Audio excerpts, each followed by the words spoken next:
Olá, IPCA. Hoje é terça-feira, dia 15 de outubro de 2013. Estamos juntos há 499 dias lendo a Bíblia e hoje leremos o Salmo de número 69. O Salmo 69 guarda muita semelhança com o Salmo 22. Os dois são salmos de lamento e os dois são salmos messiânicos.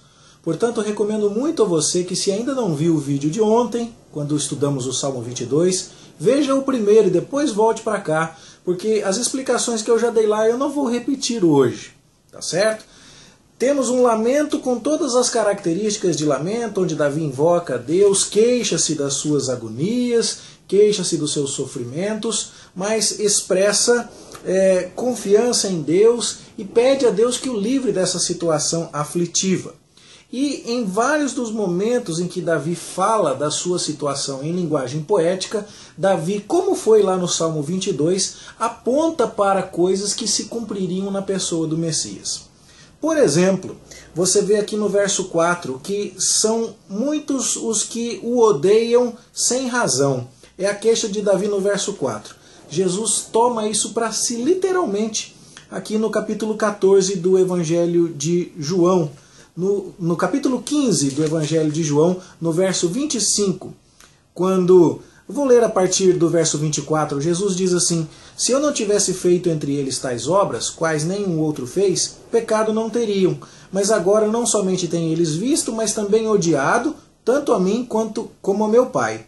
Isto, porém, é para que se cumpra a palavra escrita na sua lei: odiaram-me sem motivo. Você vê então o Senhor Jesus falando que este salmo, o Salmo 69, no seu verso 4, quando Davi está lamentando sobre alguma coisa que aconteceu com o próprio Davi, na verdade o salmo de lamento de Davi era algo que transcendia o lamento do próprio Davi, mas que apontava para o lamento do Messias. Como acertadamente o título editorial deste Salmo 69, colocado aqui pela Sociedade Bíblica do Brasil, adição não inspirada, mas nesse caso muito acertada. O título que foi colocado aqui na minha Bíblia é O Lamento do Messias, e é de fato uma boa classificação deste salmo.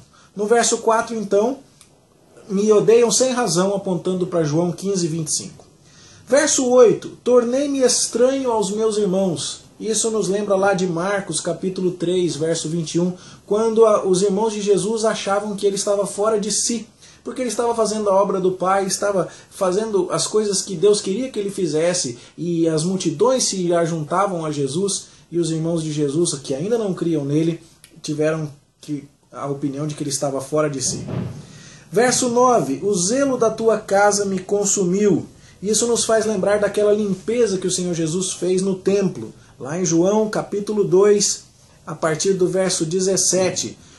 Vou ler até o 16. Que Jesus disse aos que vendiam as pombas: tirai daqui estas coisas, não façais da casa de meu pai casa de negócio. E o verso 17 diz: lembraram-se os seus discípulos de que está escrito: o zelo da tua casa me consumirá. É isso que Davi diz aqui, lamentando-se, como alguém que diz: Senhor, eu defendi a tua casa, eu defendi os teus valores, e os inimigos estão contra mim, apesar de eu ser justo. Davi protesta a inocência aqui, uma inocência e um zelo pelas coisas de Deus, que se cumpre perfeitamente na pessoa do Messias. O verso 21 do Salmo 69 é mais óbvio: por alimento me deram fel, e na minha sede me deram a beber vinagre. Isso está lá em Mateus 27, versos 34 e 48. E é dito expressamente lá em João, capítulo 19, versos 28 e 30, que Jesus, para que se cumprisse a Escritura, disse: tenho sede. E então deram para ele uma esponja embebida em vinagre. Porém, sem razão me odiaram, é algo que vimos a correspondência. Tornei-me estranho aos meus irmãos, vimos a correspondência. O zelo da tua casa me consumiu, vimos a correspondência. Por alimento me deram fel e na minha sede me deram a beber vinagre, nós já vimos a correspondência. Mas o que mais chamou a minha atenção ao estudar este salmo foi descobrir a correspondência com o verso 25. Davi está pedindo que Deus vingue o vingue de seus inimigos, a partir do verso 22. Veja, por exemplo, 23. Obscureçam-se-lhes os olhos para que não vejam. Verso 24. Derrama sobre eles a tua indignação. Era como se Davi pedisse: Deus, me vingue dos meus inimigos, castigue-os. E no verso 25, Davi pede então: fique deserta a sua morada e não haja quem habite as suas tendas. Davi quer que a morada do seu inimigo fique deserta e que ninguém habite nas suas tendas. O cumprimento disso se deu lá em Atos dos Apóstolos, capítulo 1, verso 20. Mas eu quero ler esse texto com você para você ver que coisa linda. Depois que Judas traiu Jesus e se enforcou, os discípulos agora foram escolher Matias para tomar o lugar de Judas no colégio apostólico para que o número 12 fosse mantido. E veja então a partir do verso 15 de Atos 1 o que nós lemos. Naqueles dias levantou-se Pedro no meio dos irmãos. Ora, compunha-se a assembleia de umas 120 pessoas. E disse: irmãos, convinha que se cumprisse a escritura que o Espírito Santo proferiu anteriormente por boca de Davi acerca de Judas, que foi o guia daqueles que prenderam Jesus, porque ele era contado entre nós e teve parte nesse ministério.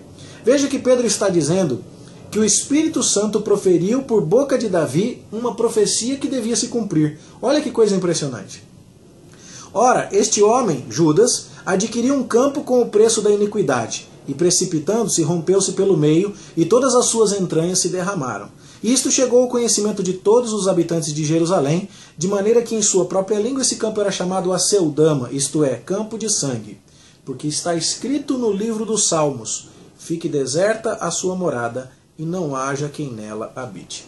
Veja que Pedro está aqui em Atos falando claramente que Davi, quando escreveu o Salmo 69, pedindo a Deus que a morada do seu inimigo ficasse deserta e ninguém habitasse nas tendas dele, ele estava fazendo um lamento, mas que se tornou também uma profecia sobre o Messias. E Pedro está dizendo que o que aconteceu com Judas e aquele campo que foi comprado com o preço da iniquidade, toda essa história, na verdade está acontecendo para se cumprir aquilo que foi profetizado no livro dos Salmos.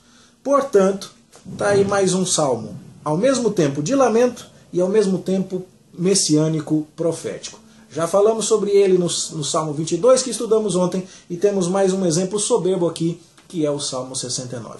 Consolo para a nossa vida.